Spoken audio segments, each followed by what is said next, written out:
Well, hello, friends from Spanish Libertarian. Today we are making another interview in English, and today I'm making an interview to a person that I know personally, and I think he has a very interesting approach on libertarianism and some other topics. He's Daniel Kaddik. Daniel, how are you doing? Hi, Ignacy. I'm very well. Thank you very much. Well, I'm well too because I have you here and I met you like 3 or 4 times, and I think you've said some nice, interesting quotes that just kept into my mind, and that's one of the main reasons that I interview you. But first of all, the first question that we always make, because no one knows who is going to be listening this podcast, is if you can introduce yourself. Who is Daniel Kaddik, at least professionally, and then we will be talking about some other topics. So when you want. Okay. So my name is Daniel Kaddik. I'm the director of the Friedrich Naumann Foundation for Freedom in Southeast Europe. That means I'm responsible for our work in Bulgaria, Romania, Macedonia, and Moldova. And what the foundation basically does, we try to spread liberal values all around the world in over 60 countries. And we focus on the classic things like market economy, rule of law, but especially also personal freedom and responsibility. Before talking about your think tank and what you do in your countries, I would like to make you a personal question. When and how were you interested in the ideas of liberty and why? No, that's the big thing on here. Yeah. Well, it actually started from a quite early age, especially when I was in high school. I was born and raised in Germany, and you have to know that high schools and universities are pretty left-leaning in Germany. Teachers are usually quite left-leaning, and a lot of things I was told in high school, they didn't make sense to me. The way it was taught about economy, political processes, how the society and the economy should work. And I always thought, that doesn't seem right. Where is the personal responsibility in that? Why do I have to wait for someone to give me something? Why does the state have to provide jobs? I don't think that the state provides jobs. My father worked in a big company. They provided jobs. My mother is an entrepreneur in the field of psychology. She pays for her own bills, and they have to pay taxes. Why do people tell me that the state is somehow creating jobs? And I got more and more into this. Unfortunately, I tipped over a little bit too much on the right-hand side until I found my equilibrium. And my equilibrium actually I found, well, at the end of my high school years and beginning of my studies, where I realized everything people have told me about how the world should be doesn't make sense. And I found them on the left side, but also on the right side. And so I found my home in the middle, so to say. When I started reading Ralph Dahrendorf, when I started discussing about Kant, when I started discussing about all other German international philosophers, when I learned about John Locke, when I learned about Adam Smith, and finally it clicked. And from then I was trapped in the liberal and libertarian world. You were mentioning that you were like too far right. Could you define for us libertarianism? Because I know that our friends from the left or from the right, they don't seem to get it. And how could you define this balance that you were mentioning? Well, I have to say I don't like the term libertarianism too much because libertarians, in my understanding, have the same problems as communists. They take a theoretical concept of how the world should be and how human beings should be, which has nothing to do with reality. And then they try to apply that concept that can never work onto the real world. That's why I'm a liberal, a classic liberal in the European sense. Mm-hmm. And that means that I believe in personal freedom, personal responsibility. whatever you want to do with your life, it's fine. Whatever your preferences are in life, it's fine. Whoever you love, it's fine. As long as you don't hurt anybody else, as long as you don't infringe upon the freedom of others. And that is true for the personal sphere, but also for the economic sphere. I believe in free enterprise. I believe in the ideal of voluntary engagement and contracts, that I can enter into a contract with whomever I like, and if the person likes that as well, we are better off at the end of the day. So unlike a lot of American conservatives, for instance, who only believe in economic freedom, and a lot of the American left, for instance, that believes only in personal freedom, I believe in economic and personal freedom being being two sides of the same coin in the end of the day. Again, that's something that a lot of people don't talk too much about, is responsibility. As I'm free to what I'm doing, it is my responsibility to take care of what I'm doing, but also that I don't hurt anybody else with my actions. And that is, in my understanding, a classic liberal. The last question about your personal figure and talking about responsibility. I remember you told me that you were somehow related or connected with the army. Couldn't you explain for us what happened inside of you? Because I know that is also connected with being responsible and reflecting on things. Yeah. Well, when I was younger, you still had to choose either military service or so-called social service in Germany. That was later abolished. But I was drafted at the age of, I think, 19. And I had to spend 1 year in the Navy. Or better say, I choose to be in the Navy and not any other field of the Army. But it was quite interesting being with so many different backgrounds in the Army. People in the room I was stuck in, let's call it like that, came from all different backgrounds of society. We had one guy who hadn't finished any school education. We had people who were working in intense physical labor. We had people who were working on construction sites. And this, let's call it melange of people, told me a lot about the society I was living in. That this little bubble that I have had before with my classmates, all coming from a more or less wealthy background, that is not the real world. The real world is the combination of the different backgrounds of people, about the different wealth situations, but also intelligence. Let's call it like that, the different mental capabilities of people. And that is something you have to take into account. That is also something you have to take into account when you try to structure a society, to live in a society, but also make a society work for not only your own bubble, but also all the other people that live in it. And when it comes to responsibility, well, I was defending the freedom of my country. We were there to defend Germany from foreign enemies. And that is a high degree of responsibility. And that's also the first time I really got in contact with people who had fought in situations and were defending our country under circumstances that I could never imagine. The world is not Germany only. The world is not only Spain or the United States. It's also other places. And that was the first time I really got into contact with that. And that also really changed my perspective on the world. We change a little bit of topic.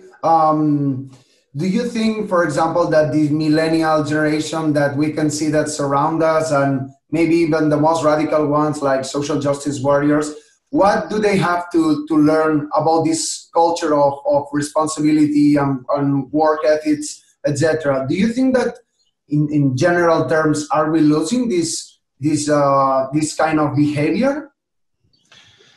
I think especially millennials and the most extreme cases of social justice warriors, neo-leftists, and so on and so forth, they have a luxury problem because they don't have real problems. They don't have a problem of where do I get food, where do I get housing, or similar issues. They have nothing to rebel against, really. if you look, for instance, in a lot of countries, gay rights are finally, or the legalization of marriage is finally through. You cannot fight for that anymore. You cannot fight against too much oppression at the moment, because most countries, at least in the Western world, are relatively free. So the only thing that you can really rebel against is a made-up ruling class, capitalism or things like that. Something you can portray as evil and you can start fighting against. You need to make up new words so you can fight those things. You have to develop new semantics and that you can develop your own slogans around. So indeed, this social justice warriors and so on and so forth are indeed a wealth problem. In no country that I have worked in, India, Russia, the countries of Central Asia, or where I'm working in right now, we don't have those phenomena because we have completely different problems. We have problems with rule of law. We have problems with people getting food on the table. We have problems with massive corruption in a lot of countries that I am working with and that I have worked in. We have problems with basic health care. So these are things that need to be fought against.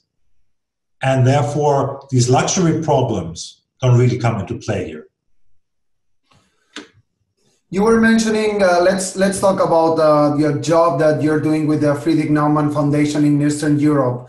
Can you summarize what you've been doing so far, or can you explain the latest campaigns that I know it has been very successful? So we work in different branches. Our core business is so-called political education. We try to explain to people, especially youngsters, why freedom is important, but also why democracy, for instance, is important as a way to organize society. We talk about why it's important to have sound institutions. We also work with political parties to get them on the track of, well, democracy, basically. Talk with them about how to win elections. We talk with them about how to shape liberal policies. But one of our core parts of the work is the work with civil society. We are working with different think tanks and initiatives against corruption, for instance. We had a huge video contest on corruption perception in Romania, where we had partners like Vice, the Canadian Embassy, the French Embassy, and similar, and a network of 28 NGOs all around Romania that helped us making that a success. We had over 1.3 million contacts in 2 months. We have 42,000 views of our videos that were submitted. That was a huge success for us. And one of the audience prizes was won by a group of students, of high school students. So these are now the flag bearers of our work against corruption in Romania. Another big thing we do is the black book of taxpayer money that is wasted in Bulgaria, where we, with a network of investigative journalists, search for cases, well, where obviously taxpayer money has not been spent in the wisest way. Either because someone wanted to have personal benefit, sometimes because of bad planning, and sometimes all of the above. So we sit together with a network of investigative journalists, we collect the cases, and we publish them. And as Bulgaria currently has the EU presidency, we thought it would be a good idea to have a worst of the European cases, meaning cases where European taxpayer money via European funds has been wasted in Bulgaria, which was quite a big success. All our publications are we've given away, and the biggest weekly newspaper has now put a leaflet of the Black Book in the latest edition, so everybody in Bulgaria can actually see what is happening. But we also do the classic, like work with our think tank partners and try and really to spread the idea of freedom and explain people why it's their responsibility to not leave their country to the ruling elites, which unfortunately in this region are very well and very often corrupted. the last interview that I did, I was asking to a journalist and an economist this question: how can we change the society in case there's no rule of law, as you're saying, or corruption? And I was asking, like, how can we change the politicians' behavior? And he said to me this idea: we must forget, in a way, about politicians and go to change society and individuals' minds. Do you agree with that? Is that the strategy that you're doing in your think tank? Or we cannot forget to do lobbying on politics, etc.? You need to do both. I very much agree that everything starts from the individual. And if you don't care about what is happening around you, then nothing will change in a society. If you throw away your garbage in the street and at the same time complain that the streets are dirty, you're the problem. If you don't help a lady with a stroller down a flight of stairs and then complain about a lack of compassion in the society, you are the problem. If you complain about corruption in a society but are still willing to give money to get better grades, you are the problem in the society.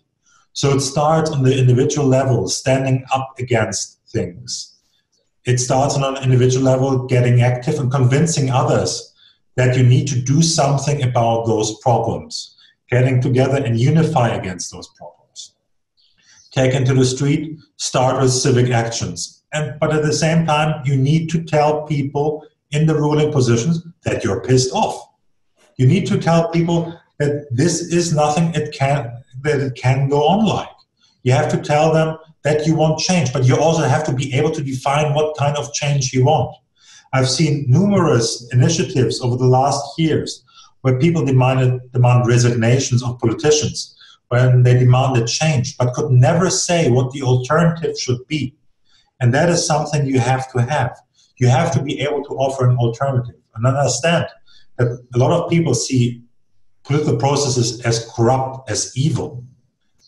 But at the same time, politics is a system of governing a country, just as democracy is the framework of it. And if you don't engage in that, you cannot change the institutions that are very often corrupted. But one thing we did last year, we started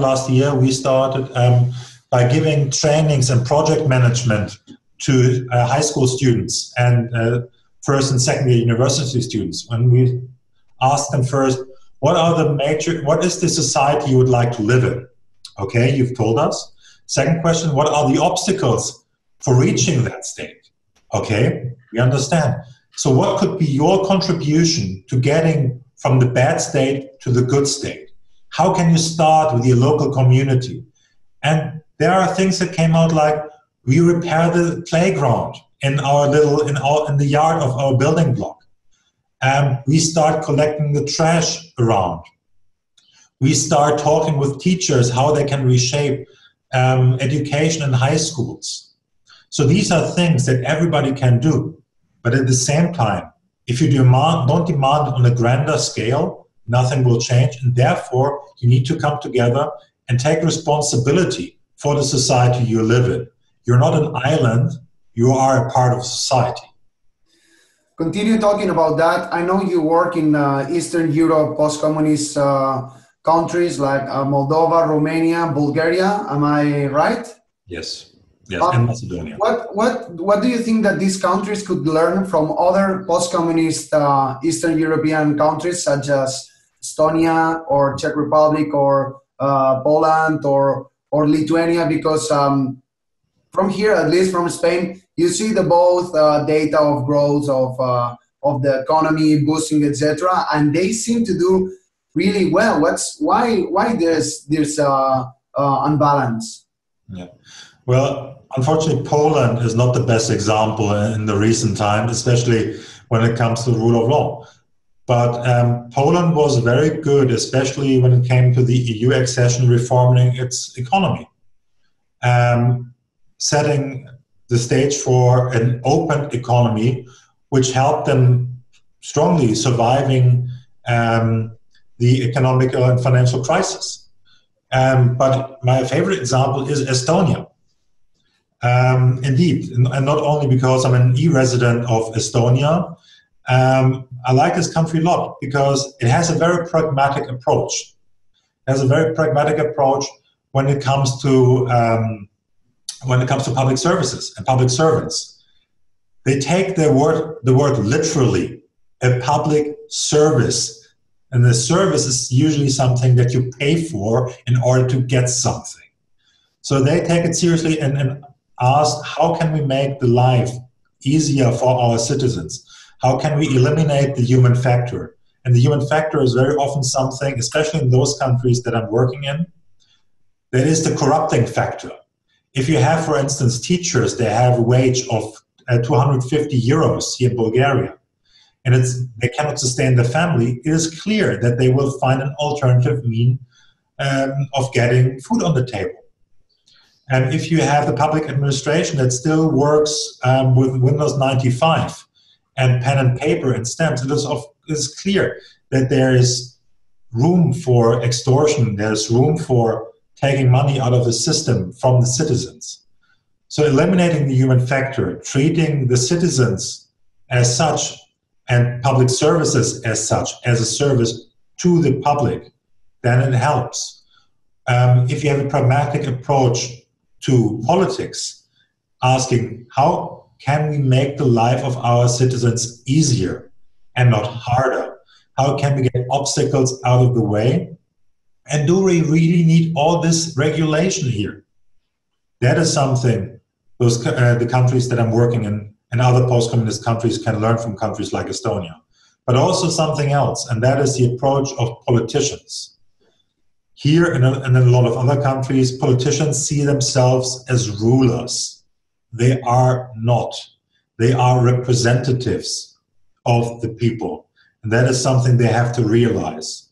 And if they don't change their behavior, the economy in the countries will not grow. People will leave the countries like we've seen in Bulgaria and Romania and Moldova, where the people have fled in the millions in the last 25 years.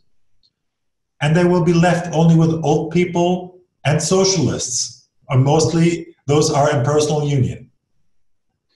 The last question about this topic and related with the one that I did before, taking Estonia as an example, how can we meaning like Bulgaria or even Spain where I live, go through that path? Is the politicians that they have to change their mindset, or it has to be society that actually demands this kind of policies and politicians?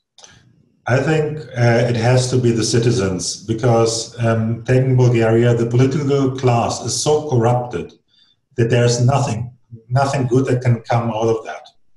They have so many ties with each other that they don't have an interest in changing the status quo. Therefore, civil society needs to stand up, create alternatives, and alternatives means A, coming together and forming a group, and B, being clear on the demands, and also clear on how to popularize the demands. I mean, in Spain you have the rise of Ciudadanos, and other countries you have a rise of other political parties that might not be the purest libertarians or whatever, but they are still the better alternative to the established forces. And one thing people have to also understand is that revolutionary change usually gets people killed. Evolutionary change is something that creates something sustainable. And this kind of evolutionary change can only happen with a strong civil society that has clear demands, and demands changed properly. And I think that's the only way to go forward here. Okay, Daniel, you state your point very clear, and I like this quote. I think I will use it if you give me your okay. We change the topic again. One of the topics that I like to talk about in these interviews is about self-criticism, because at least so far since I've been involved in the libertarian classical liberal movement, I don't see that much, and I could say that you are the ones who actually raise the voice and talk about self-criticism openly. I remember, I think it was last time I saw you were talking not about think tanks, rather about do tanks that this is one of the newest strategies that classical liberal and especially the people who are related with the think tanks world should be going through. Can you explain this concept, please? Yes. Well, the classic think tank is a bunch of nerdy people in one way or another. And they look at the world mostly from a theoretical perspective. They analyze and they give policy recommendations. That is nice and that is good and that is important. Without that, we couldn't do a lot of the work that we're doing. But the audience for that is extremely narrow because it's a very intellectualized subject. Something that do tanks have, or think do tanks, is translating the issue that they raised. For instance, if you talk about taxes, it's good if you make an analysis why the flat tax is better than the progressive tax, and give all the nice graphs to that and have a nice calculation what effect that has on the GDP and the GDP growth. But you have a very small margin of people who are able to relate to that. What is a lot more relatable is when you explain the average Joe and the average Jane, what that means for their pocket. One thing we have done with our friends from the Institute for Market Economics here in Bulgaria, we have created a tax calculator where you can type in how much you earn a month, how much you smoke, how much you drink, if you drive a car, and so on and so forth. And that calculates your individual tax burden. And then you can actually see how much money the state takes from you. And that is something that's relatable. We've done with the Bulgarian Libertarian Society and also with the Institute for Market Economics, we celebrate Tax Freedom Day, where we printed fake 100 leva bills. Leva is the local currency. But instead of 100 leva, it said 50 leva. Or no, it was 49 leva. And we handed them out in a subway station in Simla, and we gave people money. And they were first very happy, and then the second was like, wait a second, what is that? And then they understand that from every lever they earn, 51% goes to the state, including all the sub-taxes and so on and so forth, VAT, labor tax, social security, and similar. That is something that people can relate to. Our friends in Romania have created an app where the public procurement data is matched with Google Maps. So you can walk around with and see, oh, that building has been reconstructed for so much money. That guy got the job, but wait a second, he also got the job for these other things. So this is a do tank, an institution that goes out of the own comfort zone and starts approaching people on the lower level. And lower level, I don't mean the quality of work, but I mean the accessibility of what you do. And also not only talking to politicians, but also going to the rural areas and explaining people what is actually happening. Because only if they understand that everything that happens in society, and especially in politics, also affects them, they might be inclined to support the change. Well, you just gave us 2 or 3 good ideas that hopefully someone in Spain, or at least in the audience, will copy, because I think it's nice, and I would like to just put the links in the description. More or less to finish, I also remember, and somehow related with that you were labeling yourself not as a libertarian, or I know you mentioned that you see yourself as a classical liberal, but also something like a Socio-Libertarian. And that is a new concept that might sound like contradictory, but I think it's also related with this that you were mentioning, being strict with the ideas, but also being realistic. Am I right? Yes, absolutely. Well, working a lot with Americans, and if I say I'm a liberal, they would boo me off stage immediately. So I had to find a workaround, and that is a social libertarian. I like the idea of a perfect world where everybody respects the other, where everybody believes in contracts. But let's face it, that's not the reality. And I like to concentrate on something I call reality. And also, the second thing is, we are human beings. We are very evolved apes. That means that we are a social being by design. And that also means that we are living in societies, another part of reality. And therefore the question is, how do we shape society so everybody has the highest degree of freedom possible? That everybody can live his or her life the way he or she wants to, without hurting anybody else. And this looking at reality, looking at society and how we can shape it, that is the classic aspect of a social libertarian or a classic liberal, which is practically the same. But that is something I miss very often in the debates with libertarians. Libertarians are very good at one thing, and it is alienating other people. Trying to sound smarter than other people. I had my fair share of that. Pissing people off was my highest delight for a certain amount of time. But I realized you don't win hearts and minds with that. You have this very small bubble that likes that, and where you tell each other, oh, I've been sticking it to this guy, or I've been sticking it to that guy, or they've been so stupid. But you're always talking to the same people, and as soon as you start pissing the other people off, you've lost them, because they will go in fundamental opposition to you, and you will never be able to convince them. And one part of the society also means convincing people, and it's a lot easier when I ask you about something, you tell me your opinion, your worldview, and I tell you, I understand. So you care about the other people, you care about something. And I take you caring for something and turn it around and give it a liberal twist. That can actually work. And that is something we've seen a lot in discussions, for instance, at the Free Market Roadshow that I've been a part of for the last, 6 years now. Where we had debates with students. And I saw it very often that lecturers, but also libertarian students, started bashing on more socialist or social liberal or social democrat students, which I find stupid. You have someone sitting in the audience who's willing to engage in a dialogue with you. Then engage in a dialogue. Try to understand the arguments and turn them around. And then if you do that, you might have won an ally. Otherwise, you will always be in your little circle that tries to piss off people and feel good about that. Well, Daniel, I super agree with your approach, and that's one of the reasons that I'm also making these interviews and interviewing actually persons like you.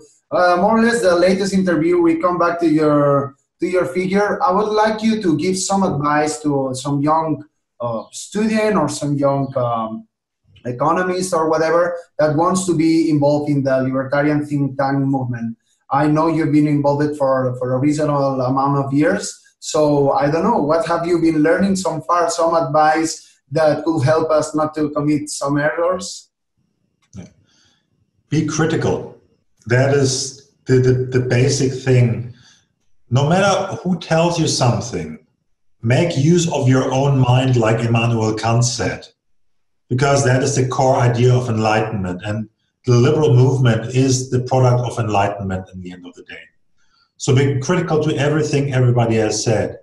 Don't fall into the trap of opening book and say, Murray Rothbard said famously, or Ayn Rand said. Try to understand what they were saying and put it in your own words. Don't just blabber after what other people have said. Just don't repeat what they have said, but try to understand what they have said, and then try to formulate it with your own words. And I think that is something a lot of in our movement that's done very wrong, because then Atlas Shrugged is seen as the Bible, or other publications are seen as the Bible, and things are just quoted from that without having actually understood them. Another thing is be open. Be open to the convincing power of the better argument. Don't try to defend an undefendable position. Sometimes people are just making more sense than you, and you should be strong enough to admit that to yourself, that people might have a proper understanding of the world. But also, don't be shy to engage in discussion with people that are outside your own community. And that, when I say engage, I mean dialogue and not trying to bash them. Because dialogue ultimately is something that brings us forward. And if you have those basic ingredients, try to go out there and identify small things that you can work on, small things that you can explain to people. When you talk about international trade, that is something that is less relatable to people than the local sewage system or the local playground. When you talk about responsibility, show it yourself. You are part of the society, therefore you have to show the kind of responsibility yourself. So live what you preach is something else. And the last thing, beware of false friends. That is something I've seen, unfortunately, a lot, especially in the libertarian community, that a lot of people I know are all of a sudden appearing on Russia Today, or Russia Today back in the day, RT Now, or Sputnik, or similar, or try to bang on the doors of more right-wing forces, because these are the ones who give them the most applause. If those people give you applause, then you might be doing something fundamentally wrong, at least in your general approach. So beware of false friends, and not everybody who gives you an applause is your friend in the end of the day. Get outside of your own bubble, but beware of the people that might be lurking outside trying to take advantage of you and use you as useful idiots. And that is something we also have seen, unfortunately, in the libertarian community quite a lot. Well, Daniel, I don't have words, man. I appreciate your honesty. I appreciate the advices, and I will try, or at least this is what I've been trying to do so far. But I will try to keep it for myself and for my audience. The latest question, I don't know, what plans do you have, or your foundation for this ending 2018, or maybe for the next year, or where can we follow you and your job? Mm-hmm. Well, you always can, of course, follow us on our Facebook channel, where Ignacy will be so kind and put here the description. But what we have planned for the rest of the year, we will do our video contest for youngsters in Romania. We will do again our work for journalists. We will talk about alternative funding channels for journalists, especially in societies where you have a high concentration of media and lack of media freedom. We are working on a network, an anti-corruption network here in Bulgaria. We are celebrating Human Rights Day, where we talk about why it's important to have the same rights for everyone in the society. Doesn't matter if you are a straight, gay, or whatever, but it's important that this is also talked about. And also that is something where people, especially in the libertarians field, look for the wrong friends at the conservative circles and are not able to distinguish between conservative and libertarian. They don't understand what individual rights are.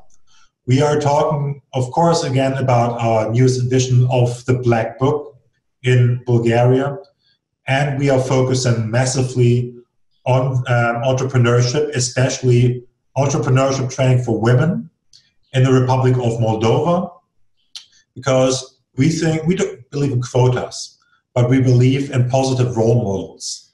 And we especially believe in positive role models where society is not as advanced maybe in that field as other countries. So we want to give them the role models, both for young people and for women, and that is something we very much focus on because we think they deserve it and they need it.